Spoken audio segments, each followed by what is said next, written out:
unbelievably drawn to Southeast Asia is because of entrepreneurship DNA, right? There's a rawness to the entrepreneurs in the Southeast Asian market that I really am attracted to because I think I share that kinship in a lot of ways.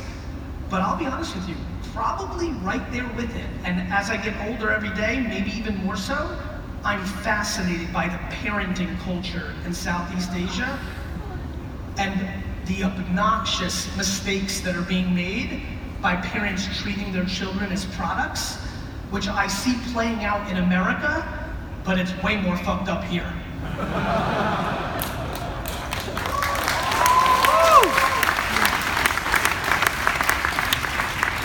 But before all the kids clap and say in their heads, yeah, he's right, fuck you, mom. Before you do that, I just want you to understand the most fascinating thing about a relationship. It takes two to tango. You can sit here as a 29-year-old and say, wait a minute, epiphany, he's right, I'm so mad, but you need to take responsibility for your part. You like all the nice things that come along with pleasing your parents. There is no both ways. So I am super passionate because of this reason. This is fucking crazy. This is the remote control of our lives now. This is the single most important thing in the world. I'm literally willing to rip off my arm and give it to you, then give up my phone. This is the most important. And what's happening inside of it is even crazier. Everything we know is being transformed by the platforms inside this device. If you are here today and you are not successfully building a community on Facebook, Instagram, Snapchat, Twitter, LinkedIn, YouTube, if you're not successful on one of the things in here right now, no matter how much money you're making, if you are not building a community in here, you are becoming irrelevant. This is the actual world, and this is becoming secondary. And maybe you don't like it and it seems weird. It doesn't change the fact that that's exactly what's happening. And I highly recommend to all of you that if you are not putting in real hours in figuring this out, you are becoming unbelievably vulnerable to whatever ambition you sit here. If you want to be the prime minister, if you want to sell sneakers, if you want to raise money for awareness of a disease, if you want to sell your restaurant, whatever it is, if you are not producing in this environment successfully, you are becoming irrelevant. And if you think about where the world was just 2 or 3 or 4 years ago in here, wait till you see where it's going to be in 2 or 3 years. This is just starting. Do not get confused by the growth over the last 5 years of this as if it's the end or what have you. This technology thing is just starting. And so I've been spending a lot of times with the mix of the high and the low, the ambition and the dirt, the clouds and the dirt, right? Why are you doing what you're doing? And then do you know how to do it? I'm dying to know if you're doing it for yourself or somebody else. I've touched on that. Then I'm dying to, once you know what you're doing, for you putting in the hours to actually do it. The reason so many of you are judging yourselves for being lazy and not putting in the work even though you keep hearing it is because you don't like what you're doing. You're doing it because you think it's gonna make money. You're doing it because you think it's gonna make money. And so of course you're not putting in the hours, you don't like it. You deep down may even think that it's not good. You have to figure out why. You have to. And then how. And so why this is a big conversation, and it's always been true, the only added extra thing for me to why this is important on how and why is the timing in when I'm talking about this. If this talk was happening in 1997, it wouldn't be as important because the internet wouldn't be at the scale that it is today. This is about underpriced attention. How many people have ever spent time or pay attention to real estate? Raise your hands. Real estate. Okay, thank you. I think about what's happening right now the way I think about real estate. I don't trade beachfront property or skyscrapers or homes or houses. I trade attention. To me, I know that everybody in here, when I look around this room, from youngsters from this region to people that have been around the block for a couple of minutes, maybe not from this region, when I look at all your faces, the one thing I know that I can talk about right here that will matter to everybody, whether you have money or don't, whether you're 20 or you're 80, is attention. Because it is the currency that we all have to figure out how to get to make the next thing happen. The thing that is happening in our society globally, in the world, is about attention. The reason so much change is happening politically around the world is because the attention of the citizens in the world have moved to this, and the newspaper, radio, television era of the last 80 years has been disrupted, which is why you're seeing results in Malaysia, the US, London, that are different than what people expected. They are naive and underestimating the enormous power of this. We, in this room, are in a time where we equally can take advantage of this. The amount of people sitting around dwelling about what this is doing instead of realizing that you can do something for yourselves with it is fascinating to me. My friends, this is a mindset game and an education game. Everybody thinks education is important. You hear that propaganda all the time, right? I agree. I think the way education is sold and the infrastructure around it today is broken. But I think education is the most powerful thing in the world. I'm desperate for people in this room to be educated on how to run Facebook ads. It is a skill.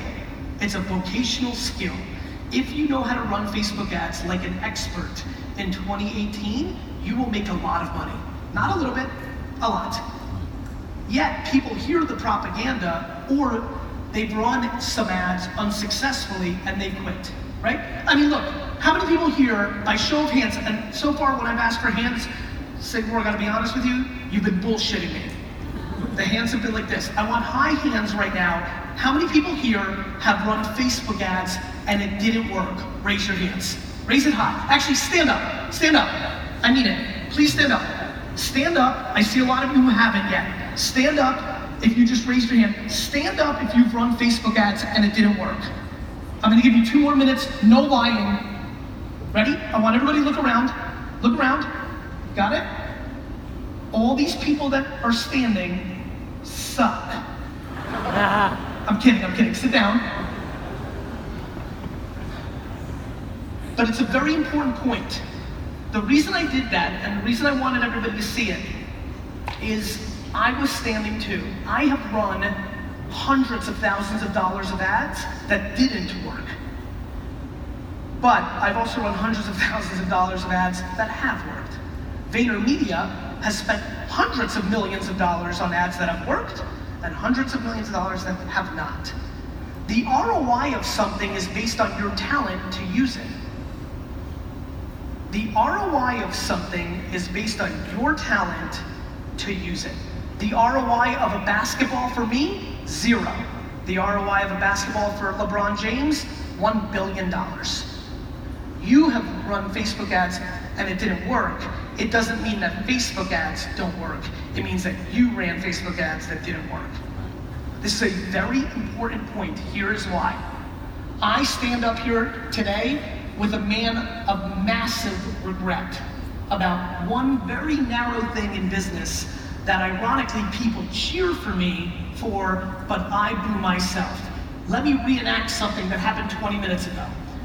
I was being introduced very nicely, and at one point, the gentleman said, and he took his family business from $4 to $60 million. And you know what you guys did? You clapped loud.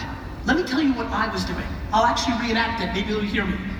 I was right here, and he said, and he took his business from $4 to $60 million, and you guys cheered loud. Let me tell you what I was doing. Fuck. Let me tell you why. In 2001 to 2004, I ran Google AdWords when it was new and most people didn't understand it. A lot of people said it wasn't working. I know. I had a lot of ads that didn't work either. If this was literally 2004, I would ask everybody here to say, stand up if you've run Google ads and it didn't work. And the same amount of people would have stood up. Okay? What I know about Wine Library was between email and Google AdWords, that was a dominant reason that I was able to take my dad's business that didn't have a lot of money and explode it because it was right. It's the same reason that Amazon is going to be one of the biggest companies in the world, because they were the biggest advertiser on Google AdWords during that era.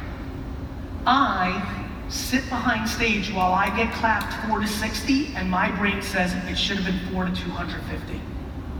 If I was good enough and went hard enough and took more money and tried harder and slept less and went harder, it would have been 4 to 250.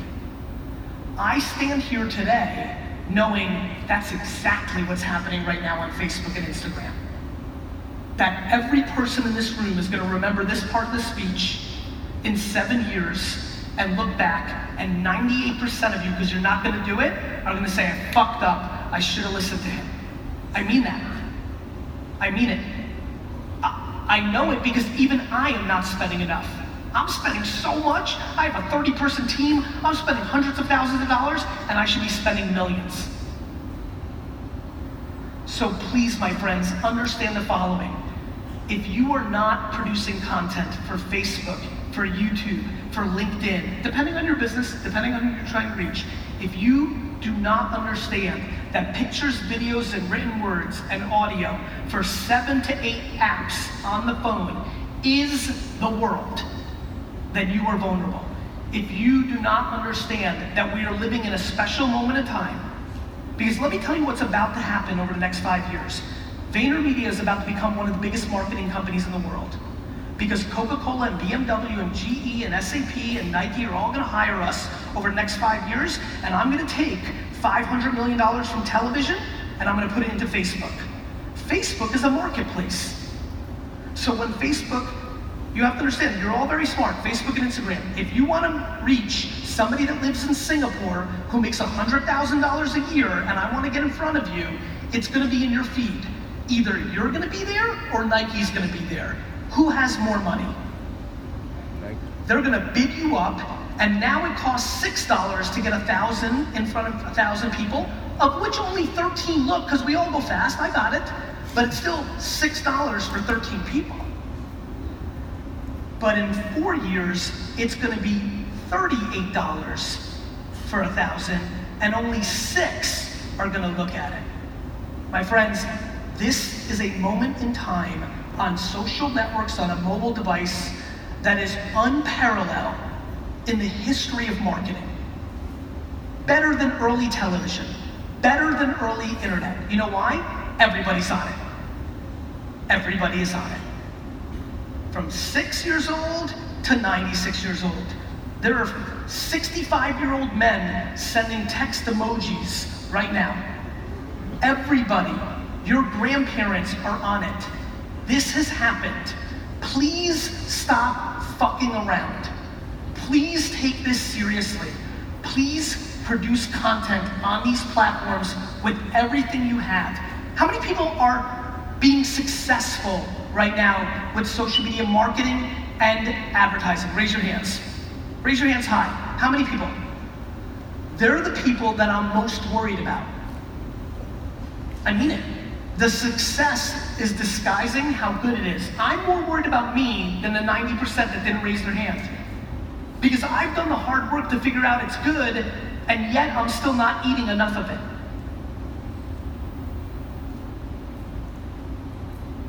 How many people here are in the personal brand business? The content they put out is them as a human being. Raise your hands. Raise your hands high. I just need to know. One of the biggest things that I want to spend some time on is this category, and I think a lot more of you should be in it. I think everybody here should be putting out content as a person, and the reason they don't, how many people here work for somebody? Raise your hands. Okay, so that group, I understand, they're not in full control, so maybe it would be uncomfortable for them to put out content because they're worried about their boss. It makes sense. For everybody else, every person should be producing content, yet of the people that are left that didn't raise their hand, only about 10% of that audience, based on what I just looked at, is putting out content. The biggest reason most people aren't putting out content is they're worried about other people's opinions of their content. There's a lot of people here who stopped posting on social media because one anonymous person said that they were ugly. We're living in a time when this is offering us the greatest personal opportunity for upside. And the reason you're not taking advantage of it is because somebody anonymous in the Philippines left a comment and said you were stupid. That fucks with me. And I need you to understand it, and it goes back to the biggest thing that I started with, which is who are you doing this for, and are you allowing? The fact that most people in the world will live their entire life valuing somebody else's opinion of themselves more than their own opinion about themselves baffles me. I will spend the rest of my life talking about this and putting pressure on this conversation, because it's fundamentally the unlock. I'm watching humans do everything from buying clothes to buying homes with extra bedrooms that they don't need, to a million other things that look like that, literally trying to keep up with the Joneses. I don't know who these Joneses are, but I'm gonna fucking kill them. I mean it. I wanna find the Joneses and I want to assassinate the Joneses, because the amount of time and energy you spend keeping up with the Joneses is staggering. The respect that parents in America and Asia have for each other is the reason they're so bad at parenting. They care about their friends' opinions about their kids more than they care about their kids' happiness.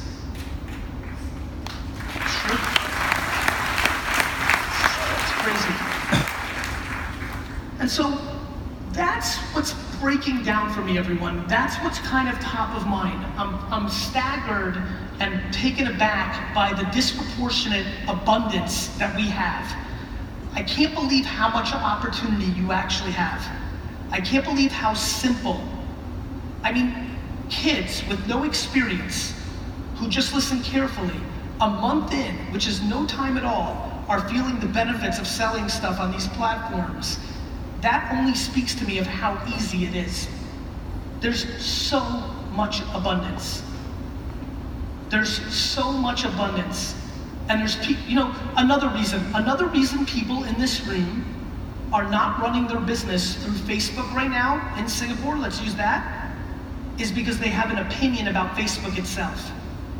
You have an opinion socially about the phone, and you're letting that opinion socially dictate your business.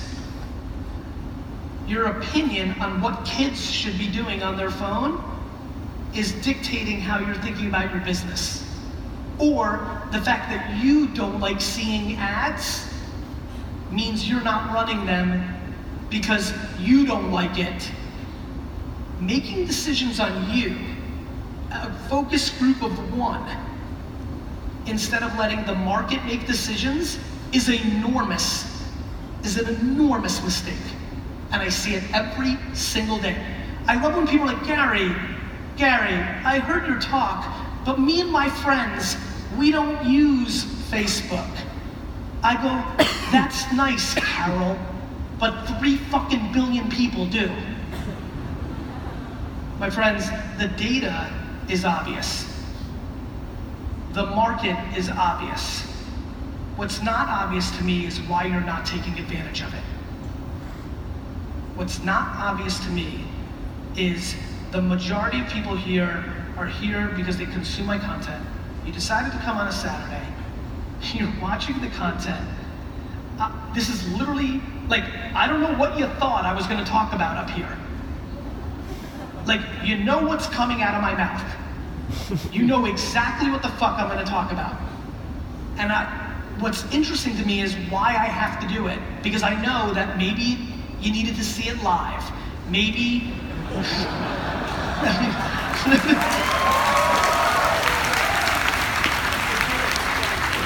maybe something happened yesterday in your business. The reason I continue to do what I do is because I know it's 100% working, and I don't know enough about you to know which time. Why do you think I do audio and video and written? I don't know how you like to consume content, in human form, in a phone, in audio, in video, in a motivational quote on Instagram, in a fucking ridiculous snap. I don't know how you want it, but what I'm gonna give you is very basic. Get your mental shit together and fucking do Facebook and Instagram. It's that basic. And so, listen, I really appreciate that moment because it's the most kind of honest moment me and you just had. I literally don't have anything else. Like I can talk up here for the next 11 hours and I'm happy to, but if you're asking me what my ambition is when I fly across the world, it's that in 9 months I get a DM or an email from one of you that says, hey, and by the way, this is how my life is, so I already know what it looks like. Hey Gary, Sally here. I saw you in Singapore in July. A little bit about me, I sell flowers. I have a flower shop and my internet business was doing okay. I've been listening to your podcast for 2.5 years before you came to Singapore. It was the first time that I heard you live. For some reason, I finally really listened and I started making 15 pictures and 20 written terms and 9 videos a week instead of 1. And you'll never believe this, Gary, but my business has gone from 1.3 million to 6.2 million. I just wanted to email you and thank you. I reply, no shit, Sally, good for you.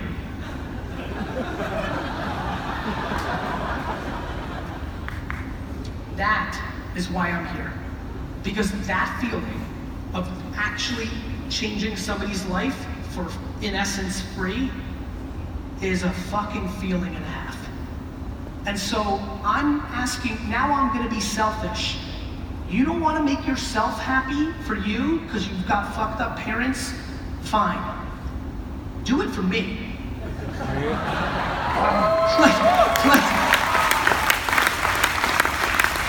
And it's really interesting why I asked you this. I had an epiphany 4 years ago as some independent. How many people used to watch The Wine Show? Anybody? Thank you, dude. There we go. So like, over the last 4 years, I've gotten my health in much better shape, and you'll never believe why. For the first 38 years of my life, I didn't do it for me. I'm not good at doing things for me. Somewhere on a flight from Houston to New York, I figured out that I'm good at being accountable to you. I'm a good boss, I'm a good leader, I'm a good brother, I'm good at that. So I realized, wait a minute, if I hire somebody full time who's always with me, I'm not gonna wanna let him down. And I literally figured out my health by paying somebody $100,000 a year just to travel and follow me around and be my babysitter, and that I didn't wanna let them down is why I am now in good shape. When I said to you, if you don't wanna do it for you, do it for me, I'm not kidding. You need to figure out your hack. If you are not happy or satisfied in this room right now, professionally, which is usually because it's emotional, if you're not in that place, what you tend to do, you know what's so fascinating to me about this world of speakers and masterminds and courses and books and things of that nature? I just want to solve the problem and move on and never see you again. I mean it. It's like the business of medicine. The answer is very simple. You're not in the right place in your head. You're not. But most people take advantage of that and keep you on the drug forever. I just want to operate on you. I just want to look you in the face and call out your bullshit. Yesterday in Malaysia, some young man said, Gary, I have a problem. I'm too good at too many things, so I can't pick one thing because I don't know which one to pick. How do I do that? What do I do? And I said, well, first of all, you realize that the biggest excuse in the world, the douchiest excuse in the world, the worst excuse in the world is I'm too good at too many things, because what you're actually saying is I actually don't want to do anything and I want to paint a facade to everybody that I'm good at things, or a perfectionist. Gary, the reason I'm not done with my project is I'm a perfectionist. Excuse, excuse, excuse. You need to figure out why you're making excuses. I'll save you time. You value somebody else's opinion more than you value your own. You have to figure out how to fix that yesterday. You have to figure out how to fix that yesterday. It is the #1 cancer in our minds, in the world, you have to figure out. And if you're sitting here right now and saying, okay, that's fine, Gary, but the problem is the voice that tells me I'm not good most is my own voice in my own head to me, right? I want to tell the people in this room that have that issue that somebody put that voice in your head, not you. This is a very important point. Here's why. If I can get you past that hurdle, you'll start doing. If I can get you past the hurdle of what's going on in your head, you'll start doing. If you start doing at this moment, the Facebook and Instagram thing, you will see results. I'm just curious what's holding you back. I think a lot of people are held back because they're scared to fail in front of everybody, because if they fail, then it's their loss. The reason entrepreneurship is hard is you have nobody to blame. You know what? Who's an employee? Raise your hands. You know why it's awesome to be an employee? You get to blame somebody else. The reason it sucks to be an entrepreneur, right now it's cool to be an entrepreneur because there's so much money in the system and everybody's raising capital and you put entrepreneur in your Instagram account and everything looks great, right? The problem is 98% of people are going to lose. And when that loss happens, do they have the mental strength to deal with the judgment?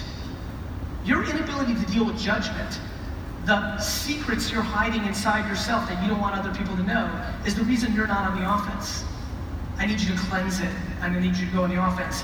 And I'll tell you why I'm passionate about it now, and I promise you, I'm making a prediction, which I hate to do. I will not be talking about this in 6 years, because I'll still want you to fix your head, but the actions won't be as opportunistic as they are right now. Scale, underpriced attention comes along in cycles. When the television took the attention from the radio, from the 50s and 60s and 70s, commercials were underpriced. That's why there's so much money in commercials now. But it's not anymore. For the rest of your life, your friends, family, kids, grandkids are gonna ask you about this era of influencers and startups and why it happened. What was it like when all these things were happening? And I don't want you sitting there with regret that you didn't take advantage of it. Just like I have regret in the back room that I didn't fully take advantage of Google. I took advantage of it, I did okay, especially for my family. But I didn't do what I could have done.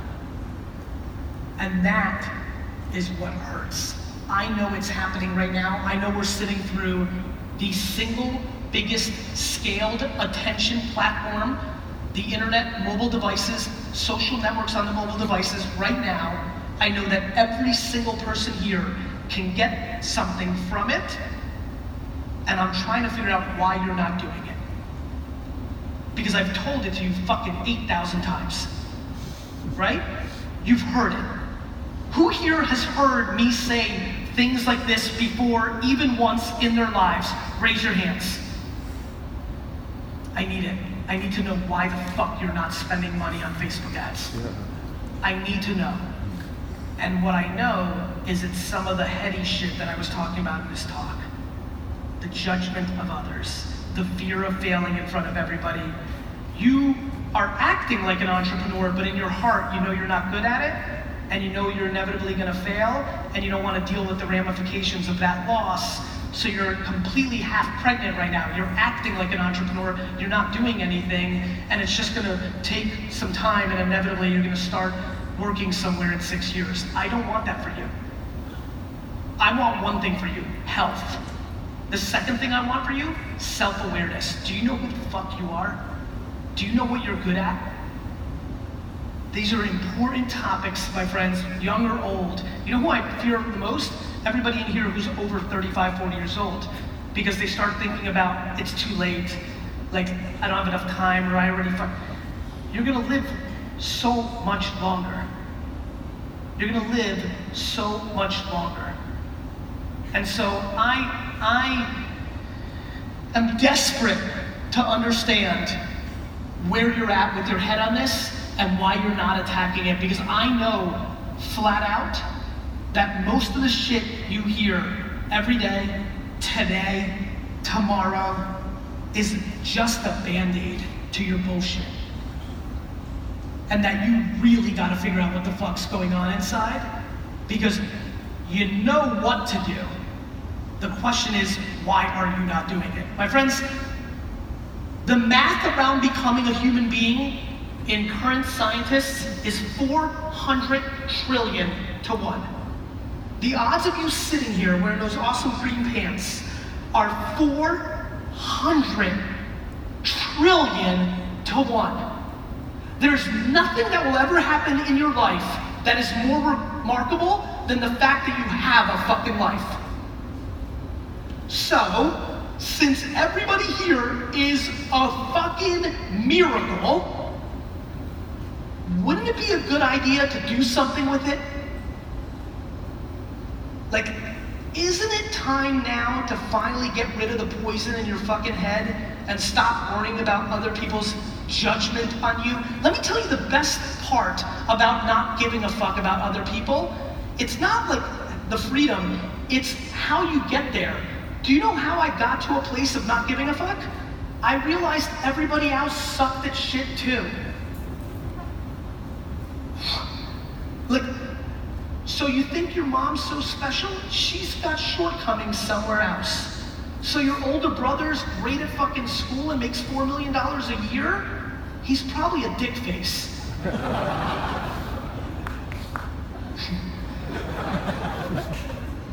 Please, please, please use this keynote as the seed to figure out why you're acting for other people and not yourself, because the second you do, the second you actually fucking make this decision, and I'm putting a lot of pressure on you, you'll actually start doing the things. You know why I do things? Do you know how hard it was for me to have D-Rock follow me 3 years ago? Nobody was running around the world with a person following them. The only vloggers were doing it first person. I did it because I knew it was right and where the world was going. But the only reason I really did it is because I didn't care that you judged me that I was a douche or a jerk for having somebody follow me. I could never do all the things that I do if I allowed you to judge me. Everybody told me the internet was a fad. Everybody told me email wasn't gonna work. Everybody told me YouTube was stupid. Twitter was really stupid. Everybody told me not to put all my money into Facebook. Every good thing that has ever happened to me, everybody told me was stupid. So why the fuck am I gonna listen to anybody? And I promise you, you're living that same life too. Do the fucking thing that you want to do. Stop fucking listening to other people. Start executing. Get your head right and really get perspective. You're a fucking miracle. Do something with it. I fucking love you, Singapore. Stop fucking around and take advantage of your life. Thank you. Ladies and gentlemen, give it up for GaryVee!